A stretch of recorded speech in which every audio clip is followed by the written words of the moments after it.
Hi, I'm Linnea Starr. I'm so happy that you're joining us today. We're discussing a little bit about what I do, and I am a psychic medium, and I work in the metaphysical realm, and they discovered early on in my life that I had something extra, some kind of another gift.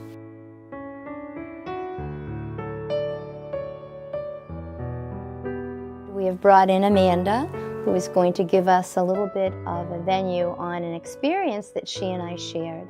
And it started out rather specially on a holiday, New Year's Eve, and we'll explain that. My website is linneastar.com, and what we're doing is bringing in some clients that will validate some of the experiences that they have had since meeting myself. One of the things we're going to discuss today is apports. An apport is when you get a sign from the other side. And as an example, my father was from New York, and I recently did an event in Manhattan, asked my dad to send me something to let me know he was around me. Ordered this online. I often wear beanies, and you can only see the outside of it. When it showed up at my house a couple of days later, my father's name was Harold, and you can see that Harold is the name in the hat. I did not know that when I purchased it from Atlanta, Georgia. We're always hoping to educate, entertain, and enlighten, and we will begin with Amanda maybe giving a little bit of a, how are you? I'm good, thank you. Good to see you. Thank you for coming in today. Thank you for having me. That's great. Would you like to share a little bit of what our experiences have been like? Absolutely. Sure. They've been nothing short of incredible. I'll start by saying that. I have a really close family friend, Terry, and she said, you know, Amanda, your dad has passed. You should talk to Linnea. You know, I've met her quite a few times, and she's the real deal. You know, if you want to talk to your dad or get a message, you should contact her. I said, okay, I'll give it a shot. It was the day after Christmas. It was a slow day at work, so I said, I'll call her. I had no intention of getting a message on the phone when I called because I didn't think she did that, which you normally really don't anyway, unless it's a special occasion. Right. So I introduced myself to her on the phone, first name only, and I just told her about what I wanted to eventually do, you know, having a private reading or a party with her.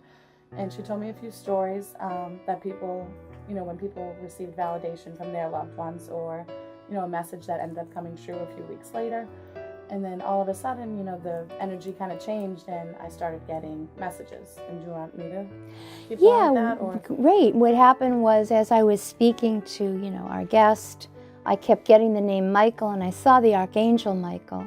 And so I queried you, and I said, do you work with a Michael? And now you can continue. Yeah, and he was in the kitchen working at that day, actually. So I said, yeah, you know, the Michael around me is the Michael I work with. And she said, oh, okay, there's going to be good medical news for him. I said, all right, I'll let him know, you know, because I was like now shaking a little bit because I didn't expect a reading. And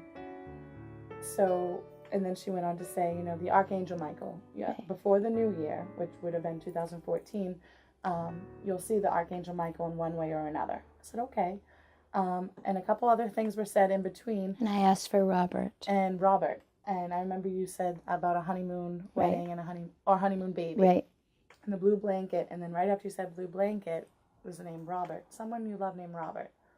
And I said, oh my God, that's my dad. And I just couldn't really speak, and you had to say, are you okay? Right. You know, and the chills, my body was cold for a moment. The chills went through me. I had goosebumps, and I knew immediately it was him. I mean, how would that name come through like that? And to also feel that in my body, it was just such a nice validation. And to hear from him, you know, that he is my guardian angel, and it was just so comforting to hear that. And you went in after we hung up. Yeah. You went on your way, and we decided we'd connect with each other after the holidays. I said, okay, you know, right. I'll figure out a time where I can have a party, maybe something. Right. So I went inside to the kitchen, and Mike's like, oh, what's going on? I said, well, I just talked to a psychic medium on the phone, and she brought your name up. And he goes, oh, really? I said, do you have any doctor's appointments coming up? Because he had a hernia repair. He goes, well, I just have, you know, a follow-up physical, but everything's looking good right now. I said, oh, okay, that's great. And then I started telling him about, you know, what she had said to me that was personal. And I said, she told me I'd see the Archangel Michael before the new year. And he goes, wow, really? Pulls up his sleeve, and the Archangel Michael's tattooed across his whole upper arm. And I was floored. I mean, and he was as well. And, you know, and now his wife is interested in meeting you too. Oh, thank you. But it was just right there. I mean, within minutes. So I think I called you right back and You left did. a voicemail. Right. And I got the voicemail, you know, that afternoon, and I was like so thrilled because to have your dad come through so strongly to say, tell her, and then you get the A-port like I did with my dad's hat, with his name in it rather. Which and is the Archangel Michael. Archangel Michael is the A-port. And then we decided after the holidays we'd connect again, and I hoped that I had made you happy. And I heard the voicemail, and that made me very happy because I gave you some comfort around the holidays because it's a very stressful time. And your father, I think, had just passed away in the fall. Am I correct? Yeah, right before the end of August, mid-August. Okay. So it was still, you know, new. Very and new, raw. I mean, right. it still is. Of course. That whole day I just felt so great, you know, after the tears subsided. But they were happy tears. But it just was the most amazing feeling to hear from someone you love so much, you know, that he really is with you. The soul is eternal. Whatever religion you believe in, hold on to your anchor of faith because you need that to sustain you in a time that, you know, you're grieving or a time of a difficult part in your life. But I think the soul wants to come back and say, I'm watching over you, I'm okay. Your dad came through loud and clear. Now, in February, we realized the date was February 13th, my dad's birthday. I'm in Bertini's eating lunch, and you can say what happened next. So February 13th, I had school that day. We were on a little break. We're in the computer room. I said to my friend Justin, I said, hey, check out this psychic medium. I went to LINNEA, you know, LinneaStar.com. Right. There had never been a video up. You must have recently put it up of an event. And so I watched a clip of it, and he was like, oh, wow. And then I just went about the rest of the day. I mean, I went to class, and I just kind of really forgot about it. And I went to Bertini's that night with my grandmother. We always sit in the bar. And we walked in the main door, and instead of taking a left to the bar, I said, I'm just going to go check in the dining room really quick. And there was no thought in my mind that I would see LINNEA. It was just, I don't know what propelled me to do that. I mean, I think it maybe was my dad's energy, now that I think about it. And I just looked in, and she was sitting right there at a table by herself talking to a waitress in the middle of the dining room. And I was like, my heart sank. I said, I got to go talk to her. I have to introduce myself. And you did. Yes. Awesome. I was like, I'll be right back. She goes, all right. So I'm like, so I went to the bathroom, came out. You were still talking to the waitress. So I'm like, I'm going to interrupt. Good. No, that's good. And we started talking, and I showed you a picture of my dad, too. Yes, right. And a heart came into the picture, and it was the day before Valentine's Day because you had said it was a Valentine's heart from him to me. And a few other things were mentioned. It's been so long ago now. Oh, the tree. The tree. That there was this tree that was significant to my dad's family when he was younger, and the tree may have grown, but maybe there's carvings or something significant on that tree that you need to see. I said, okay. There hasn't been a family reunion on my dad's side in about 20 years. I'm 23, probably 20 years. And there was one this past summer. And I got there, and I asked my aunts, his sisters, what's this tree? And the first two aunts, they're older, so they kind of didn't remember. And then the third one said, absolutely, your dad's the one who always still talked about that tree, even up till he died. It's on Summer Street. You can't miss the house. It's in Nahant. It's a huge beech nut tree. So I said, okay, I'm going to go. After the reunion, I drove down the street, immediately found the house because the tree was so significant there. It's huge. And I didn't even have to get out of my car to see the carvings on that tree. I did get out, and I walked around, and I just touched the tree, and it's hard to make out what it says because it's obviously aged and weathered, but it's clear that there were initials. I saw an R, and then it almost looked like it said look, like he wanted me to look, but I wasn't seeing things. Like, those carvings were there. They were just kind of hard to make out, and it was just such a comforting feeling to know I can go to this place where my dad grew up and, maybe carve my initials, but he led me to that through you. Thank you. Something he wanted me to meet you. Right. He wanted the communication. Yeah. I would take the tree myself to be the tree of life. The tree of life. Because he's your father. You are an extension of him. So the tree of life is always going to continue. And I think, when you marry someday, and you will, of course, and when you have your children, you can bring them there and you can carve their initials and say, see, this is a living legacy of a family tree that my dad had a connection to, his family did, and now I do. And I think maybe meeting me, he wanted to convey that because the tree of life is the roots that we emanate from. And the wonderful thing is we did an event with you recently over the summer, which was a lot of fun. And what this video will show you is Linnea's Grave Secrets. And since I came back from the Shrine of Catherine Labouré, actually 2 years ago this month, I've always been able to look at a cell phone picture, a computer, a digital camera, and I see things. Since my return from Catherine Labouré, you see the images that I see. We call it Linnea's Grave Secrets, but we have a name for it. It's called Photogenesis Mysterium. Photo is picture, Genesis is family, Mysterium is religious mystery, and that sometimes means there's no answer to it. My belief, and this is just me, I feel that your soul's energy continues on, and as you are meeting with me, somehow that energy connects to a cell phone, a digital camera, and they make an image. Now, we did get the heart that day at Bertini's, but when we were doing the event with you, I heard, I think it was Houston, Texas, and you're going to be moving to Austin, Texas. And we took a picture of you on, one of the guests took a picture on your cell phone, and what appeared in your hair? This so distinct wolf, the face of a wolf, the snout, the ears, right in my hair, and it was almost like there was a meant to be opening in my hair, because he maybe told you to take I need a picture of her now. Yeah, that's right, that night. Yeah. And, I had earrings on, but they were like a bright turquoise color. I mean, it was right there, and it's still there. I look at it like every other day, for comfort, and there it is staring back at me, this wolf. And the wolf symbolizes you. Yeah, my feeling is that a wolf is always the symbol leader of the pack, and it's like, especially with a father, it's a strong American Indian symbol of strength and a protector, and it's telling you that he will walk with you throughout your life as a guardian angel. And my feeling is that from now on, you'll see the symbol of a wolf, and you're going to know that's your father. It might be where you go to eat, there'll be a wolf picture. Someone might send you something unknowing about this with a wolf on it. So that's almost like a good luck charm. So look for that as you go through your wonderful life. I never really thought of a wolf as his good luck charm to me, because, he always called me Manda Panda and all that. But I will get those kind of things like about panda bears. Right. But now that the wolf is so significant, and it has a whole nother meaning to it, and it was there, it's a new thing I can look for, and gives you the comfort. Yeah, it's almost like he is still here, but I feel like he's really still here because he's given me something new to find. It's like a gift almost. Right. And now we were on the phone the other day, planning this, and I thank you so very much for coming in and helping us get the message out. And for some reason, as I was talking to you, I kept seeing bees and a beehive, and I said to you, are you near a beehive or a beekeeper? And you kindly said what had happened. Early summer, late spring, I was at my dad's grave, which I don't go to that much, but I was there, and I was laying on a towel just reading a book, and there were all these bees around, not like a swarm of them, but they were around, and normally if I see a bee, I run for the hills. I'm scared. Me too. And for some reason, I just laid there and kept reading the book. I said, all right, I'm just going to try to get through this. And then eventually I didn't have to think about it. I'm like, I just feel so safe right now. These bees aren't landing on me. They're not scaring me. Like, it's just, I've never felt this safe around bees. It sounds silly, but I mean, people are scared of them. Well, bees also are very industrious, busy as a bee. Yeah. Bees also mean good luck on a journey, and bees are also, they make honey.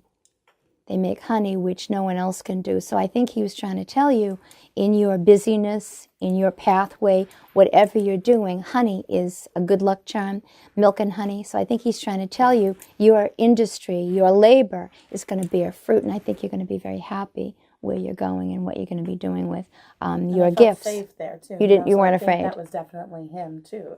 Protecting you. Yeah. Great. Have you dreamt of him at all? I've definitely had dreams.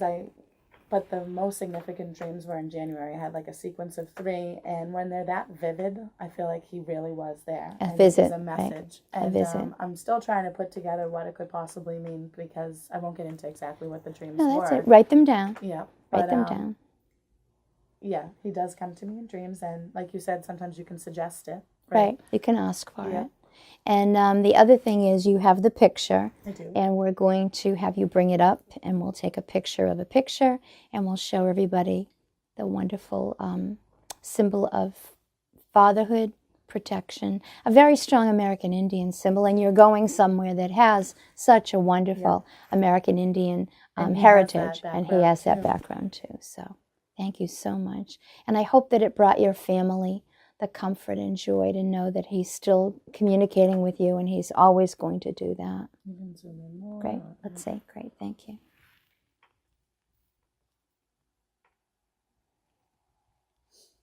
Your dad was very insistent that you should take this trip, and I saw Houston, Texas. It's Austin, Texas.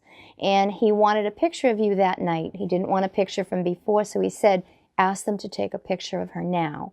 And we did. One of your guests did on your phone. And in the hair of, blonde hair appeared a aport picture of a wolf. And you can see the nose, the eyes, the ears. So that, to me, the timber wolf is telling you that your dad is very connected in your life.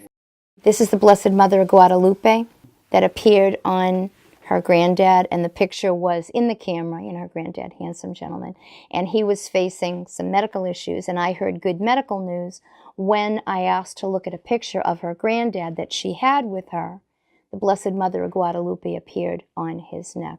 And you're going to Texas, and the Blessed Mother of Guadalupe is the Blessed Mother in that part of the world. Oh, she's really? A Latino Blessed Mother exemplifying there it. There is a Guadalupe Street, too. Okay, great.